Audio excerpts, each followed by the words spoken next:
선하시며 그의 이름이 아름다우니 그의 이름을 찬양할지어다. 오늘도 우리 주님 계신 우리 하나님의 발등상 앞에 예배하기를 기대하시며 은혜의 길로 인도하시는 하나님을 찬송합니다. 주님의 한량없는 은혜로 구원받은 이 백성이 주의 부르심과 권위 앞에 온전히 순복하기를 원하오니 능력의 말씀으로 인도하여 주시고 성령의 감동으로 주장하여 주시옵소서. 이 복된 아침 무심령들이 깨어 우리 주의 부르심을 따르기를 간절히 원하며 예수님 이름으로 기도하옵나이다. 아멘. 요즘은 하도 이상한 목사도 많고 이상한 선교사도 참 많습니다. 그런데 저는 이제 몇몇 선교사를 참 존경합니다. 나이는 저보다 적지만 참 귀한 선교사님들을 알고 있는데 우리 김영민 선교사님이 그 중에 한 분입니다. 어제 카톡을 받았는데 제가 읽지를 못했어요.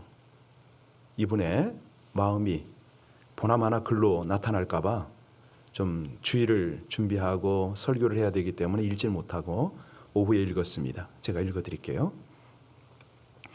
문들은 닫히고 공포와 두려움은 짙어져만 갑니다. 세상의 욕망이 싸질러 놓은 사망의 열매조차 배가 고파 먹을 수밖에 없었던 내 나라의 독을 머금은 채 내 자식들이 눈앞에서 죽어가고 있습니다.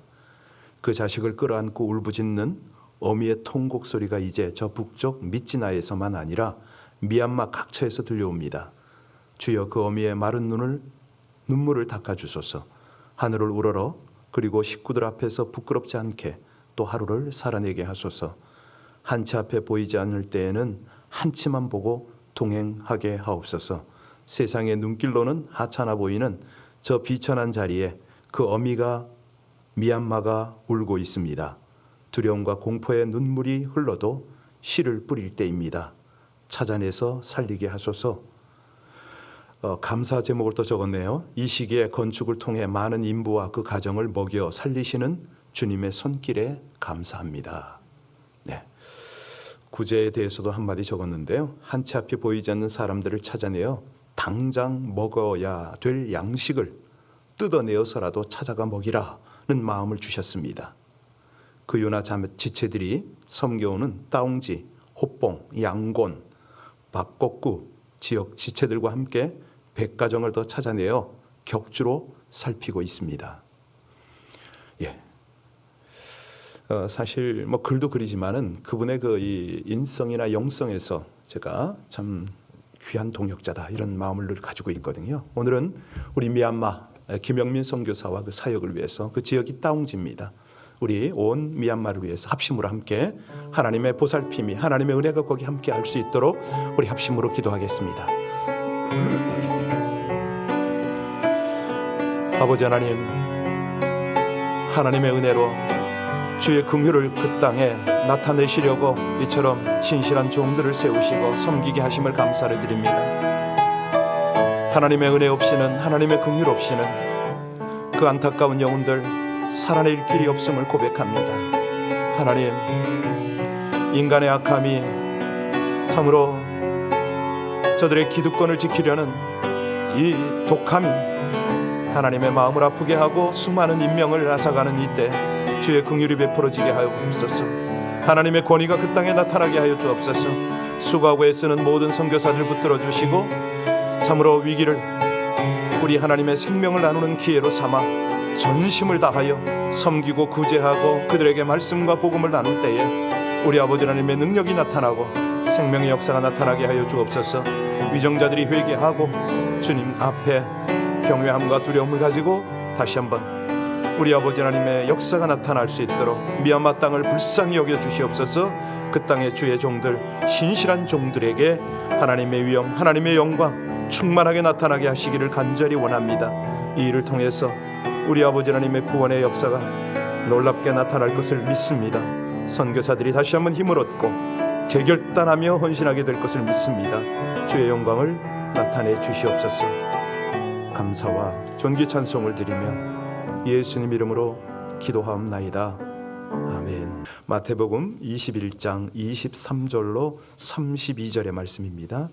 마태복음 21장 23절로 32절의 말씀을 합독합니다.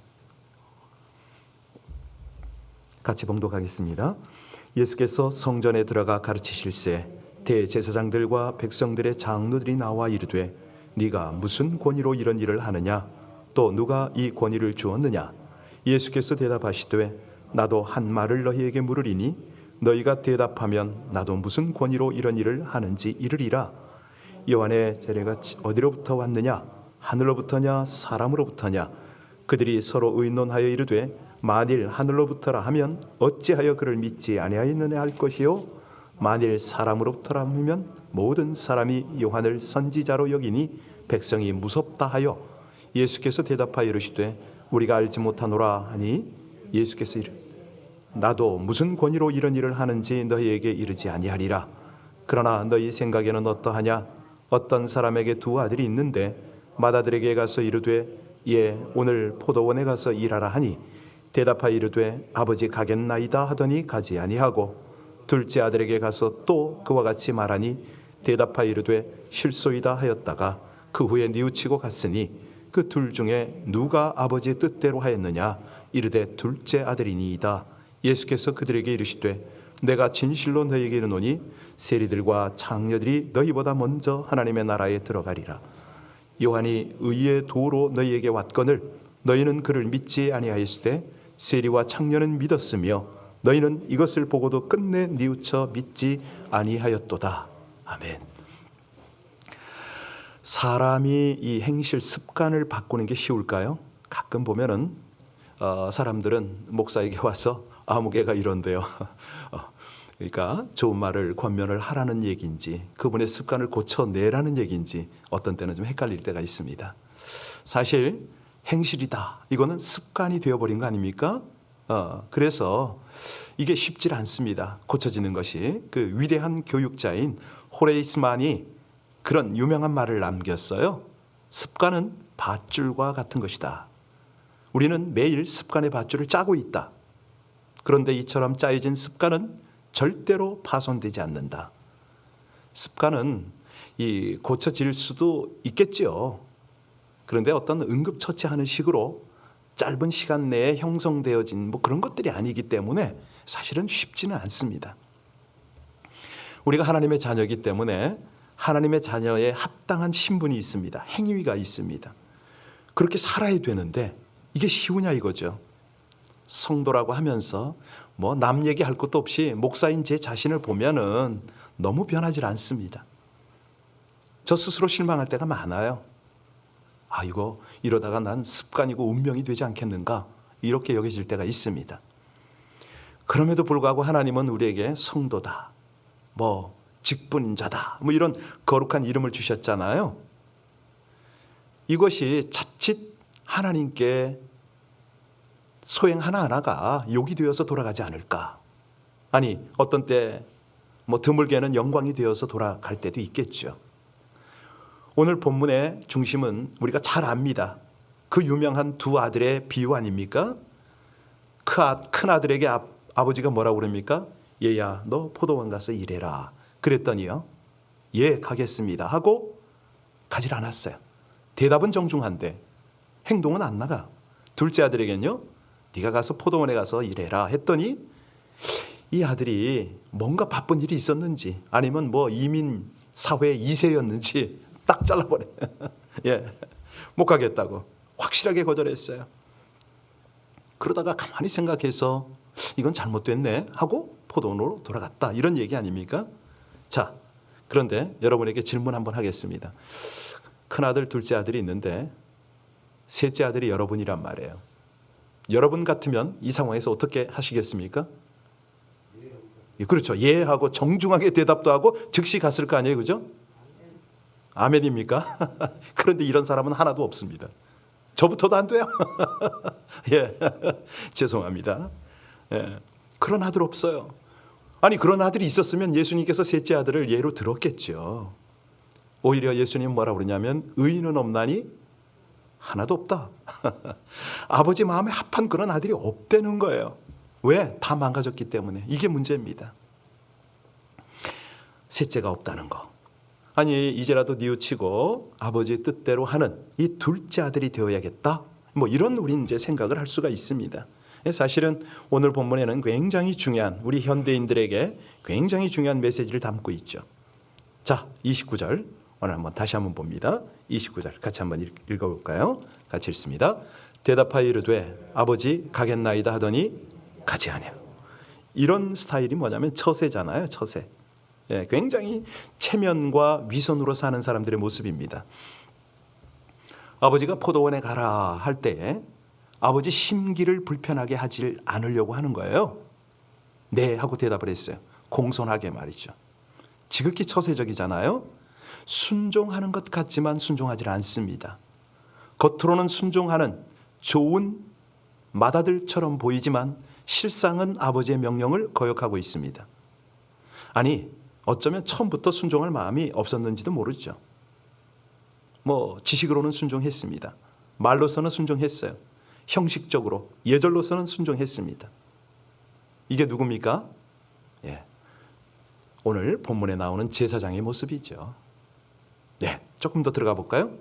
자, 아마 누가 묻는다면 대답을 그렇게 했을 거예요. 아니 어른의 마음을 부모의 마음을 어떻게 섭섭하게 할 수가 있습니까? 그래서 제가 간다고 말씀드린 겁니다. 여러분 이런 효도는 분명히 문제가 있는 거 아닙니까?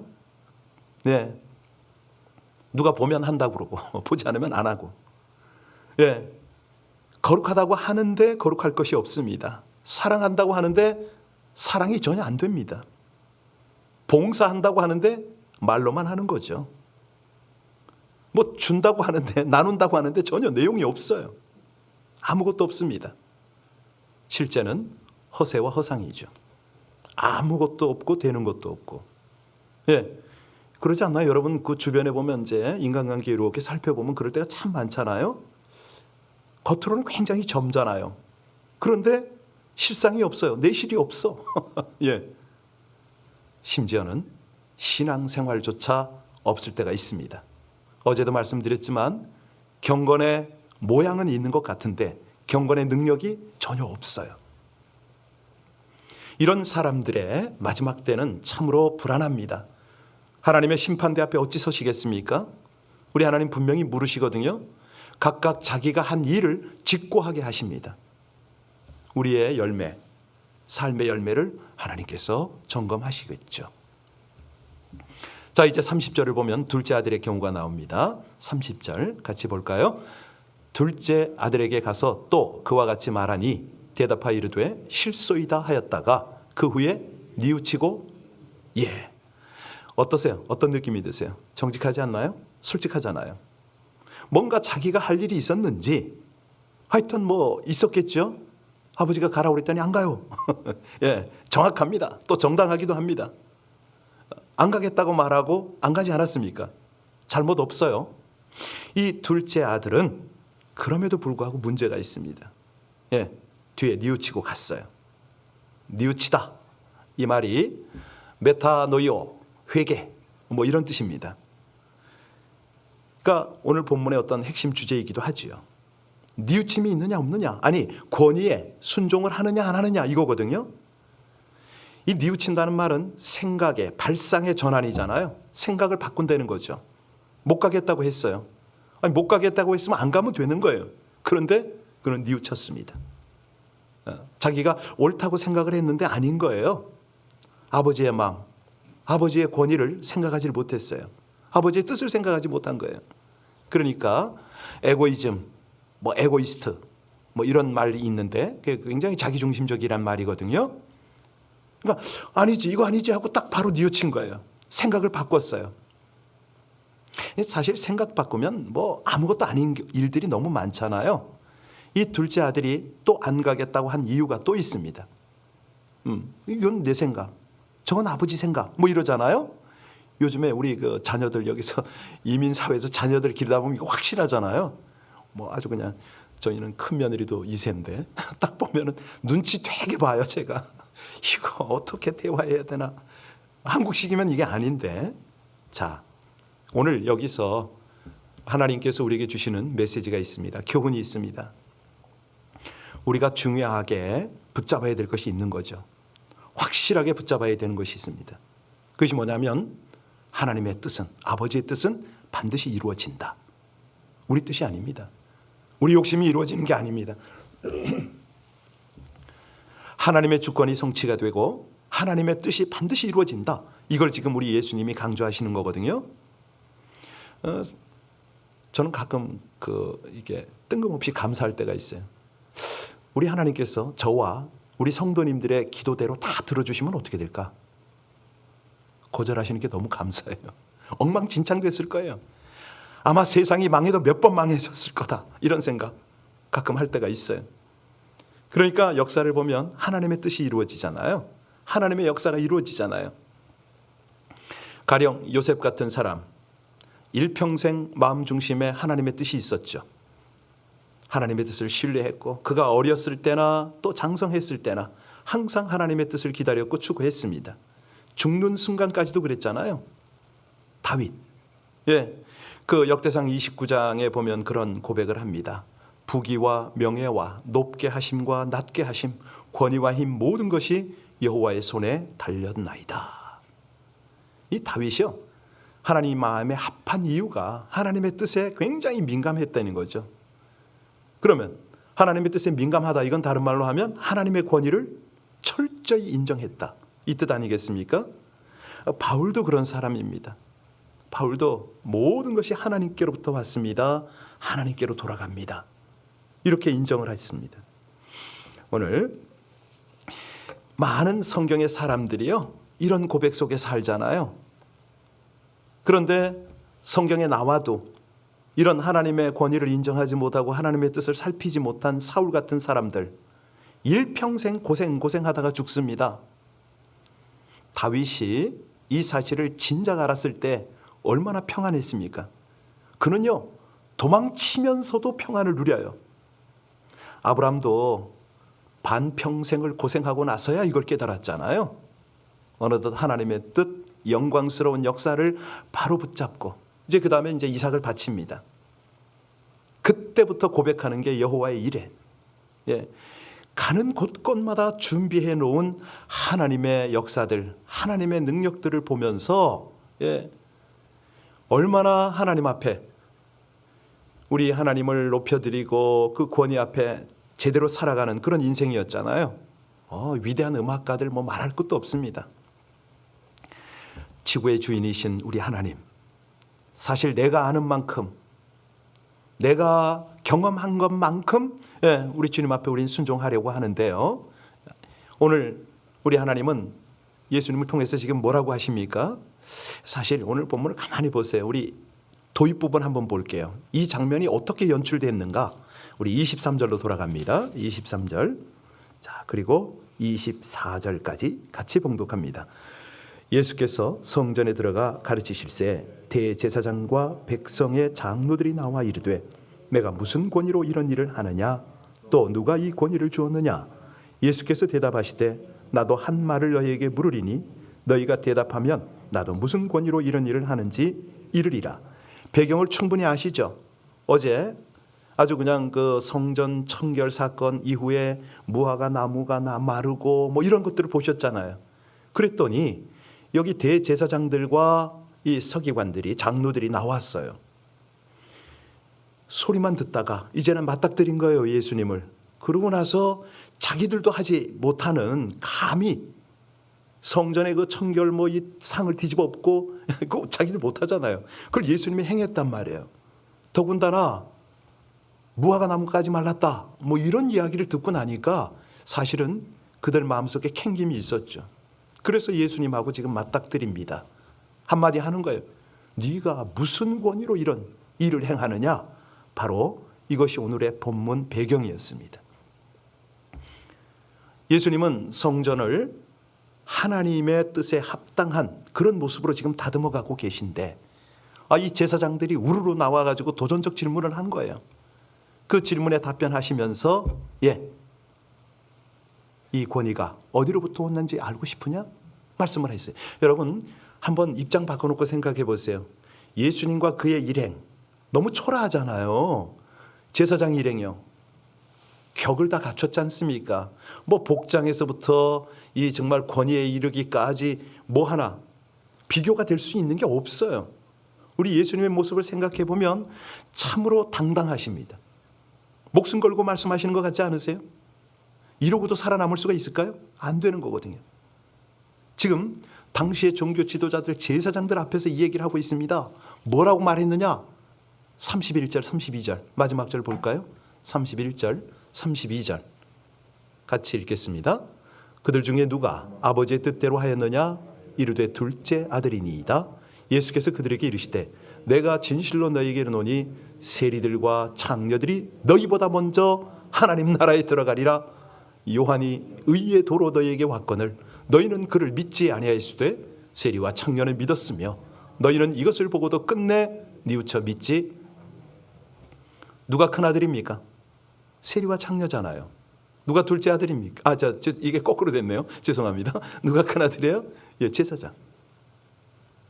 그러니까 둘째 세리와 창녀. 지금 이 설명을 하시는 거예요. 누구 앞에서? 기득권 앞에서. 아니 총뿌리 앞에서 지금 그러는 거예요. 이러고도 살아남을 수가 있을까요? 아니 비교가 될 대상을 비교를 해야 되죠. 자, 이 앞에 지금 이 예수님의 말씀 앞에 누가 있습니까? 제자들이 있습니다. 많은 군중들이 있습니다. 마태도 뉘우치고 제자가 됐고요. 삭개오도 뉘우치고 제자가 되었습니다. 저 창녀도 세리도 제자가 되었는데 너희들은 끝까지 회개할 줄 몰라서 지금 이 사단이 났구나. 여러분 오늘 말씀은 행했느냐 행하지 않았느냐가 중요한 문제. 작은 아들과 큰 아들의 대답은 그리 중요한 게 아니었습니다. 아버지가 원했던 건 뭡니까? 포도원에 들어가서 일해 주기를 원했습니다. 무슨 얘기냐면 주여 주여 하는 자마다 천국에 들어가는 것이 아니라 어떤 자가 들어간다고요? 아버지의 뜻대로 행하는 자. 그래서 예수님은 세리와 창녀가 먼저 하나님 나라가 들어간다고 했습니다. 그러니까 세리와 창녀들이 먼저 하나님 나라에 들어가면 그 후에 목사나 장로들이 무조건 다 들어간다는 뜻이 아닙니다. 끝내 회개하지 않으면 하나님 나라에 들어갈 수가 없다. 예. 성도란 뭐냐면 신앙생활이란 어떤 내 권위를 내 자존심을 어떻게 세울까 이런 것이 아니죠. 정말 하늘 권위 가지신 권세 있는 예수님께 더더욱 순종하겠다는 결단과 행동하는 존재가 성도가 아니겠습니까? 어제 오늘에 이어서 계속 말씀드립니다. 우리는 성전의 진짜 주인이 누구인지 그분 앞에 겸손하게 권위를 인정하고 순종하면 하늘길이 열립니다. 구원의 길이 열립니다.